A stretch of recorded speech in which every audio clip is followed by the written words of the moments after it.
Welcome back, everybody. It's been a long week, and yet it just feels like a day has passed, if that makes any sense.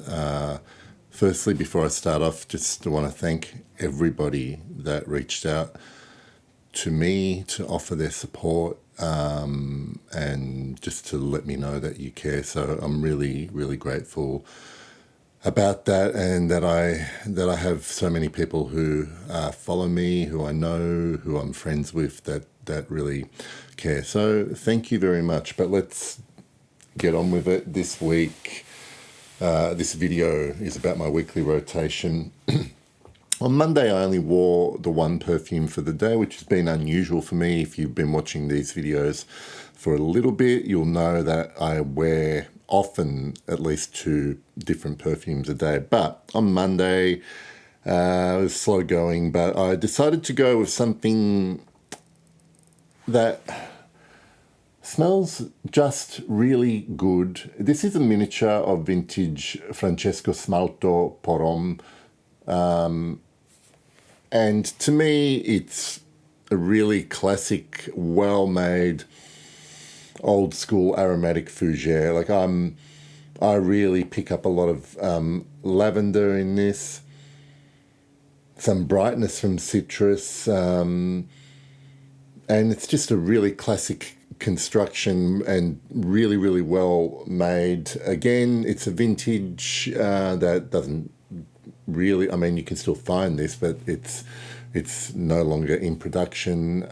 If you're interested in something a little bit old school, but when I say old school, it's not in any negative connotation. It's just that things like this just don't get made anymore. So if you're after a really just well-made lavender-based fougere, it's well worth seeking this one out just to smell. I really enjoyed wearing it. And it's kind of just, I didn't want to think about my perfume on Monday, and so we move on to Tuesday. 2 basically standard, like when I say standard, just things I can always rely on when I'm wearing. I'm not going to talk about them too much because you've seen these quite often on my channel.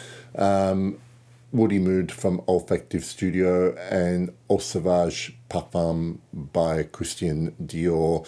There's nothing else to say about them other than I love each of them. They just never let me down, and it's always the right time to smell like one of these 2 perfumes. On Wednesday, I wore one of my samples that I try. I didn't actually wear too many samples this week, but this was one of them, and I actually finished it after having it for 2 or 3 years, maybe. This is from Atelier des Ors. This is Musc Immortel. And what do I think about this perfume? I don't have any left here, but I can tell you that the opening of this perfume is really, really good. It has quite almost a boozy immortelle note, reminiscent a little bit of Histoire de Parfum 1740, which is not so much. I liked this opening just because it was similar. It reminded me of that perfume, but it's just a really captivating opening. But unfortunately, with this one, the dry down just loses it for me, because it eventually basically just dries down into this very familiar, very overdone sort of not natural oud woody base that you can smell in a lot of perfumes, and it's just got a real dissonance between the really nice opening and what it ends up like on my skin. So unfortunately, having drained the sample, worn it several times, I definitely know it's something I would never chase a bottle of. And Atelier des Ors market themselves in that kind of luxury niche bracket, and it's all very well to get a good opening to maybe fool someone into liking something on a blotter, but I would it makes me wary that definitely I would test extensively on skin if I come across this brand again. Then in the afternoon, I went with Eau d'Hermès by Hermès, and I have mentioned before that this current version with this orange label in this current shape bottle is actually my preferred version of Eau d'Hermès. So there's nothing wrong with the new one, that's for sure. On Thursday, again, two kind of, for me, comfort scents. It's a bit of a roller coaster week, and I just wanted stuff that I, again, would be happy to smell like. And it's cold. It's just cold and dark. I need more sunlight. I wore Eau de Beau from L'Occitane. I don't know if I've shown this on a weekly rotation video before, but there you go.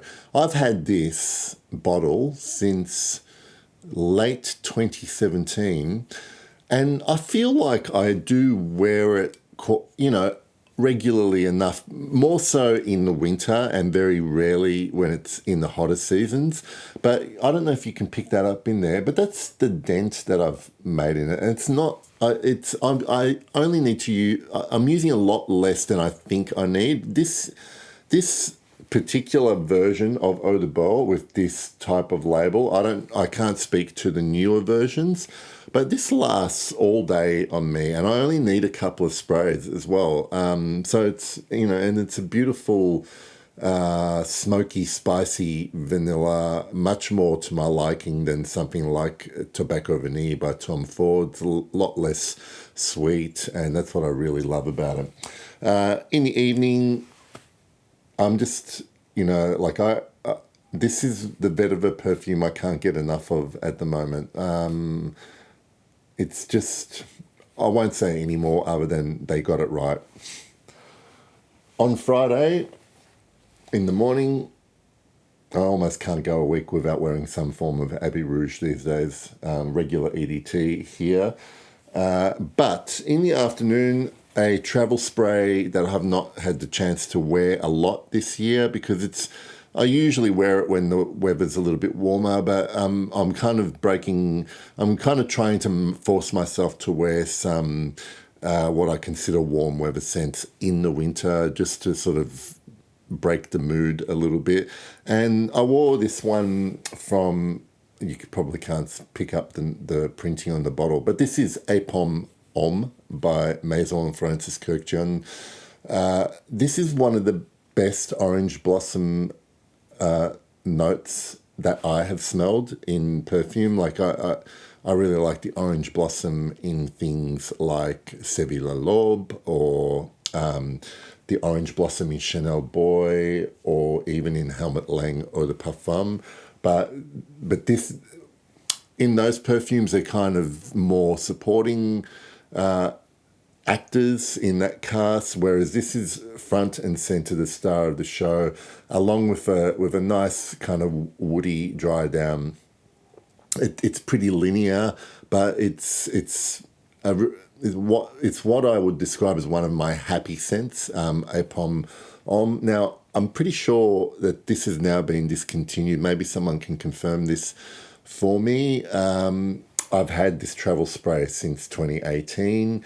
I think they're 12 mil, I'm not sure, but you can see how much I've used in the last 5 years. Not much because I don't wear it that often, but again, this is only a 2-spray perfume for me, and it does the job for what I need it to. Yesterday being Saturday, I started the morning with the wonderful Derby by Guerlain. Great carnation leather perfume. It's interesting because this is a perfume I always really enjoy wearing every time I spray it. And then when someone asks me to think about favorite Guerlain perfumes, for instance. Even though I've got about 8 or 9 Guerlain perfumes, I never think of this as one of my top ones or my favorites. So, like, I'm definitely not going to get rid of this. This is a very precious, dear bottle for me. So I'm never going to get rid of it. I'll use that up. And I also think this line, or maybe just Derby, has been maybe temporarily discontinued or difficult to find. So yeah, I love it. I do love it. But for some reason, it doesn't haunt me the way a lot of other perfumes do. Speaking of haunting, in the afternoon or yesterday evening, I sprayed some Afternoon of a Fawn on by État Libre d'Orange. Herbal, pink, rose, with a touch of savory immortelle blended into it. It's kind of dusty. It's kind of dreamlike. Can a scent be dreamlike? It smells like you're wearing a dream almost, or you're hallucinating. I don't know. I always get that kind of feeling when I'm wearing this. It's